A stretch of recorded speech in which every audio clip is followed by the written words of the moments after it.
Toi whaatalo whaatol whaapoponga o tala fau mai le si ufonga le laumua mo le nei tahe ao.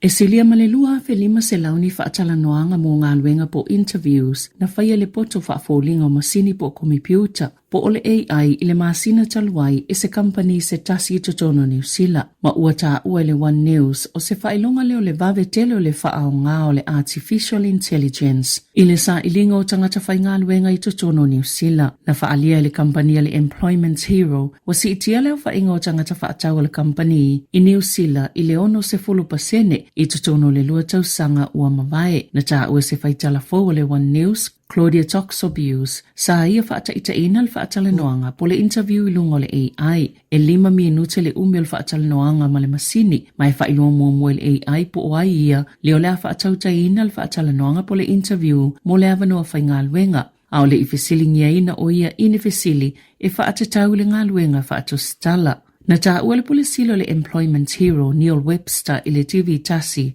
na whaia lea te konolosi e whesosoania i whalewhai ngā luenga mo le filfilinga o tangata talo sanga e tatauna iai le lisi tu ai titi e fili ai le e tuu iai le awanoa whai ngā luenga pei tai e talitonu Webster e tu maupea le tāua o le tangata i le vaenga muli o le filfilinga o tangata whai ngā luenga. Na lipoti e talafo le One News se tamaititi na toso i fafo e se ngaoi, mai se taavale a onofo i whaatalilo na tama i fafuane supermarket i Williamson Avenue i Ponson B i le te oleono i le fiafiana nafi na whaalia i Satini Senior Dave Plunkett. Na tua le ave taavale o se SUV lo na tali i le taavale e alu i totono le supermarketi. O inana o atoi se tauli ale taavale ma e le tamaititi na ia oso i fafo mal taavale ma sola i loa. Na sa ile leo ma o ngai salato helikopa ma maua toile taavale Arch Hill i se taimi muliane e tolu tasi tau sanga o se taule lea o le atu la ilfa amsilonga whaitu malo o kilani lea so i lea mata upu.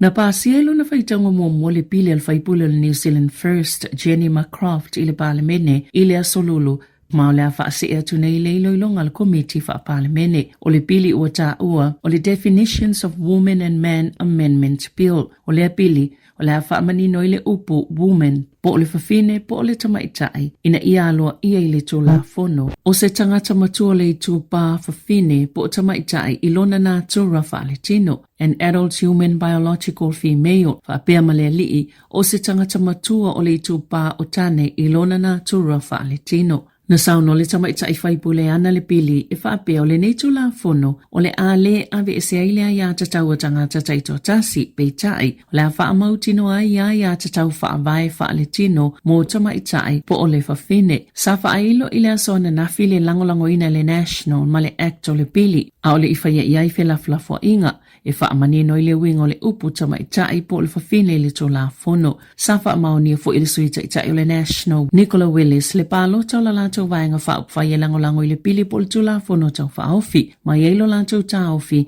e te tauana o atu i komiti whaapale mene le pili mai fia whaalongo fo i whina ngalo le atunuu. Na sauno le taitai o le act David Seymour e langolango i lana vaenga le pili mai lua i tu ai ngā tangata po i tu pā whaaletino o le tane ma le whawhine po le ali i ma le tamaitai. Na sauno a wawasa mana i Winston Peters le taitai o le New Zealand First e tāua le whaamanino pe whaawinga le upu whawhine po le tamaitai ma o manatu fo i o tangata na whailo atu i a te ia. Na whinau le itua ngai e te e le pili mo la tau whaalia e te tauna mata i tu mua le malo mata upu e pitoanga i e manatu tangata New Zealand e pei o le tau o le soifuanga.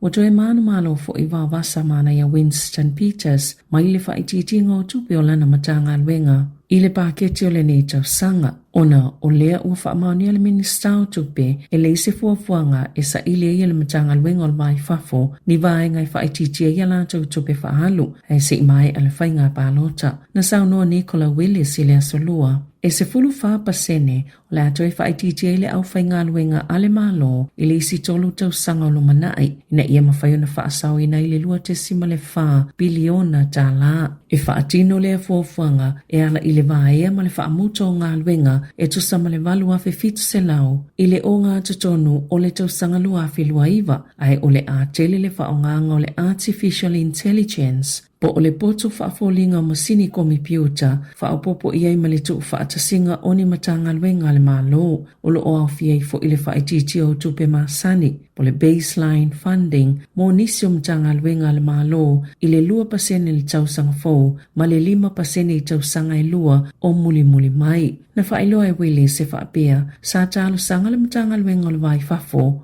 ile paketi o le nei tausanga ina ia whaapopo ni tupe whaalu i whainga malanga i lele, ia vanua e whaapitoa mo tangata malanga i pisinisi, na tali wawasa mana ia. Ile autostala ile awauliana nafi, na tele sila fia se mea winga se talo sanga ile paketi, alana matanga luenga mo nisi tupe whaapopo, ia whainga malanga taungata. Wawe se ale malo nisi tula fono mo ta avale afi, male wha moe, e whaafaingo fia i mole atunoo, o na tali atu i whaafita auli a swau o whea ngai male lalolangi, e ei nisi swinga le awhai atu mau le taiminei, a o nisi swinga le tu mau, e le o mamau e whaatino, e pe o le wha mau tuunga, mole mamafa o ta aloli, o swinga tu mau o whaia nei, o le ama whaia tangata yeila i sene class 1, o na avele ta avale eletisi mamafa atu, i ele mawhaiona mawai se ka pone, o zero emissions vehicles, o le ama whaia tangata yeila i sene class 2, o na ave pe whaafoe pasi eletisi e mamafa atu. Na saunole minister tu la fono whaatontonu David Sāmoa o nei suwinga o le afso soni e una ia ile whaaonganga o ta avale eletisi ma whaititi ile whaaonganga o le swau ile lumanai o whaatulanga fo ini suwinga pe a whaatitele ina pele whaafitaoli o le le lava le swau ile vaenga lua le fuafanga le malo po le phase 2 o le a whaamama i tuunga mo ta avale e titelea la to uta ma le a whaatanga o na whaongani si awala titele po motorways, whaapea i maawala i e tatongi, ele o mawhai o na o lato whaongaina le taiminei. Ile vaenga whaap o le phase 4, o le hawa o popo pesi tia le tapulaa o le mamafa ota, mo nisi ta avale mamafa, mo se taimi le tō mau, o le a mawhai e ta avale mamafa. O na wha au popo le mamafa o lato uta mo le malanga e tasi, ina ia whaiti tia ia lato malanga, pe o na saunoa Sāmoa, sa i o ele minister whala wa inga Chris Bishop, a whaia whaatino lea fuafuanga o le a whaina pe lea ngai foi, ma awala titele pe o na liberty ai le leitio New Zealand. Na whaalia le Consumer New Zealand, ile ise whale tupe ua au siela lato whailonga le People's Choice Award, ile whaamliaina o tangata ia lato au nanga ile nei tau sanga. O le taimi mole nei talo mai le se fulu tau sanga o tuanai, wale au sia ise whale tupe, tapula ale Consumer New Zealand, mo lea whailonga. Mai whaawai se saili linga na fesilingi e tangata New Zealand to a feiva se lauli mavalu. E pito mawalalo lava le Westpac i whale tupe uma, pe ona whaalia le polesile le Consumer John Duffy, pe a fuai tupe nono atu, ao ngao tupe, o le tali atu i taimi tala whea ngai, o tau e tutongi e tangata, o te unga tupe whai e lunga o telefoni, o te unga tupe i tutono la lao whale tupe, whaape ma leo whainga o tangata e whainua ua whaamaliaina i latou, ia vaenga uma. E fitu se 10% le tūlanga whaamaliaina o tangata le Kiwi Bank, peitai, o lo i lalo i fole fitu 5% o lo whaatulanga i le tapulaa, o ia vaenga, o lo whaalia le saili linga le taatele, o le whaamaliaina o tangata i au nanga whale tupe uma. O le tōtele o tangata i eilo latou talitonunga, latou tele o mauale au nanga e fua ia latou tupe, ai mai se lava i tau e tutongi, o pasene tului, whaata se male awala o lo tali atua i whale tupe, pe ai eise me se sepe whaale e tonu. Ena o le wha pasene tangata na fesilingia le saili linga le tau sangatalwai, whaapea na suia latou whale tupe, ma ua whaalotu tele ina e tafi tangata uma, ina ia sa ili masu e solo i si whale tupe, ni vaenga i sili atua i si whale tupe, na ilo whale tupe o lo te winai a latou tupe. O whaasilsila le e New Zealand ni ala to malanga whaavao malo fau tu usao e tolu mai kalai estete ma ole atatala ina se taime o muli mai ole nei tau sanga. O ia malanga mai kalai estete whaamoe mo Singapore, Tokyo, whaapeama Perth, ma o se vaenga ole malilienga male malai waalele a kalai estete ina ia whaapopo ina i pele so tanga o le motu i saute ia tu no o i fafo. O le polesile o le Air New Zealand, Nikhil Ravishankar na whaasilasela ina ia au nanga fau. Whaatase ma le polesile o le malaiwa alele a kalai estete, Justin Watson, Male pale mia tu yo sinabi maulumuto tu Christopher Luxon ile trains I Aukilani ile asoana nafi. Na faititi ala kampania na fai ngā malanga ona oltonga talo swau umova lele. Peita ai safa ailo lava lele o toi mamawa e whaapopo mai ala tau wa lele talo mai taimi safi anga I mani whaafita auli I afio wa lele.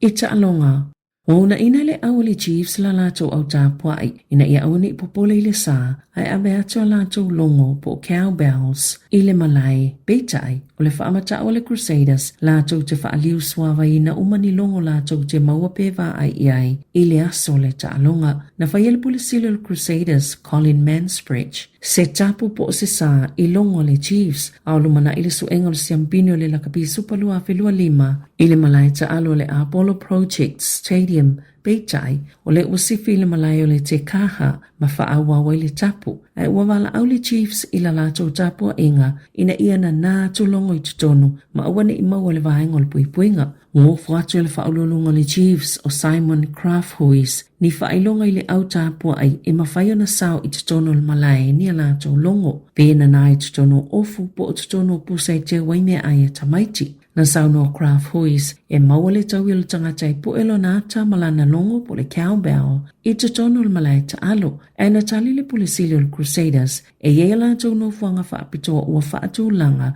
I whai to toa ta itasi e whaaliu suava ye longo nei ma ua la tau whautuaina le whai ai oni mea whau fale e ole chiefs ma ave o la tau ainga e vesosoni e whau ele tau alunga o la tau fale ta alo ina ia mawhaiona whaititia lo la tau lo toleanga. E a matal ta alonga le vao le chiefs ma le crusaders I le 5 minute te ele fitu I le afiafio le asafarele nei. I le One New Zealand Stadium ma ua mai a fuena whaala wiloa la au e ta alo I le afiafi. Tala whauia mai le si ufonga le lau mua mo le nei vaenga o le tae ao.